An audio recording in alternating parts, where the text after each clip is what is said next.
वर्षों के इंतजार के बाद बने ब्रिटेन के किंग राजगद्दी संभाले 1.5 वर्ष ही हुए कि जिंदगी ने नया इम्तिहान सामने लाकर रख दिया। ब्रिटेन के किंग चार्ल्स तृतीय, जिनका पूरा नाम चार्ल्स फिलिप आर्थर जॉर्ज है, 75 वर्ष की उम्र में कैंसर से जूझ रहे हैं।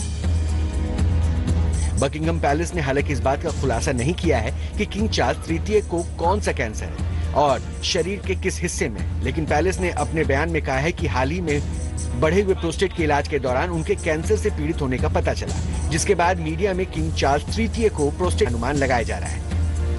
आमतौर पे ये कैंसर बहुत एग्रेसिव नहीं होता है, मतलब बहुत तेजी से फैलने वाला नहीं होता है, लेकिन कुछ इसके ऐसे प्रकार होते हैं जब पता चले तो बहुत तेजी से बढ़ने लगता है। लेकिन दूसरी इसकी समस्या ये है प्रोस्टेट कैंसर की कि इसके लक्षण पेशाब में होने वाली तकलीफ के लक्षण से मिलते जुलते हैं, इसलिए कैंसर बहुत अर्ली डिटेक्ट नहीं होता है। वैसे किंग चार्ल्स तृतीय ब्रिटेन के शाही परिवार के पहले शख्स नहीं है जिन्हें कैंसर हुआ है। उनसे पहले सारा फर्ग्यूसन, जिनको द डचेस ऑफ यॉर्क भी कहा जाता है, को कैंसर होने का पता चला था। सारा ने जून 2023 में बताया था कि उन्हें स्तन कैंसर है। इसके बाद उन्होंने सिंगल मास्टेक्टोमी कराई। फिर जनवरी 2024 में पता चला कि सारा फर्ग्यूसन को त्वचा कैंसर भी है।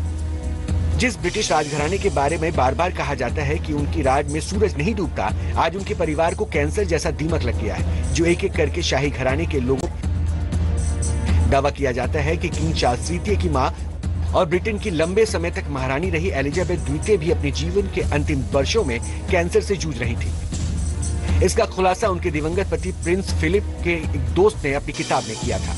उन्होंने अपनी किताब में बताया था कि एलिजाबेथ द्वितीय को मल्टीपल मायलोमा था, जो बोन मैरो कैंसर का एक प्रकार होता है।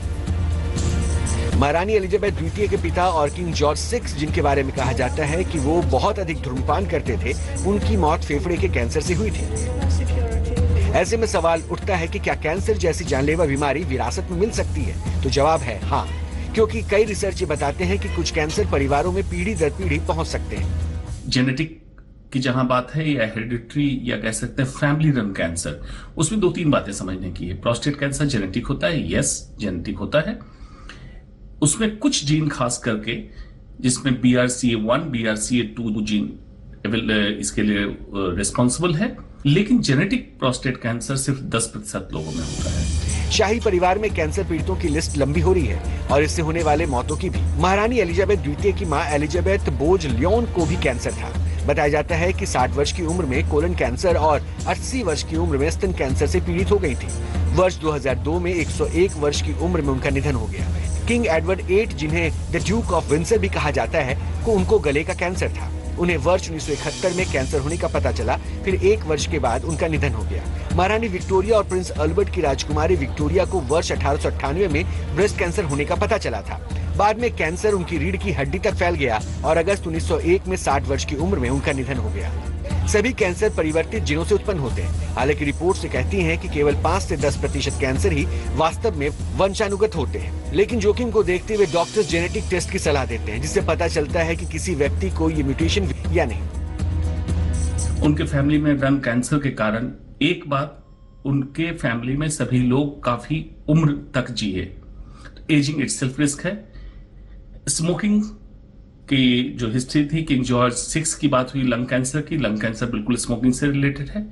प्रोस्टेट कैंसर, कोलन कैंसर और ब्रेस्ट कैंसर जो फैमिली में रन हुआ है, जब तक उनकी फैमिली की जेनेटिक स्टडी का हमें पता नहीं होगा, तब तक ये कहना मुश्किल है कि ये रिलेटेड है या अनरिलेटेड है। भले ही ब्रिटेन के शाही परिवार में कैंसर पीड़ितों का इतिहास डराने वाला रहा हो, लेकिन किंग चार्ल्स अपने इलाज के प्रति पूरी तरह सकारात्मक है। इस बीच कई राष्ट्र प्रमुख ने किंग चार्ल्स के जल्द से जल्द स्वस्थ होने की कामना की है। ब्रिटेन के प्रधानमंत्री ऋषि सुनक ने कहा है कि उन्हें इसमें कोई शक नहीं है कि किंग चार्ल्स कुछ ही समय में पूरी ताकत के साथ वापसी करेंगे। अमेरिकी राष्ट्रपति जो बाइडेन और फ्रांस के राष्ट्रपति इमैनुअल मैक्रों ने भी किंग चार्ल्स के जल्द ठीक होने की दुआएं की हैं। वहीं ब्रिटेन की जनता भी कह रही है, गेट वेल सून किंग। एक तरफ दुनिया भर के लोग उम्मीद कर रहे थे कि किंग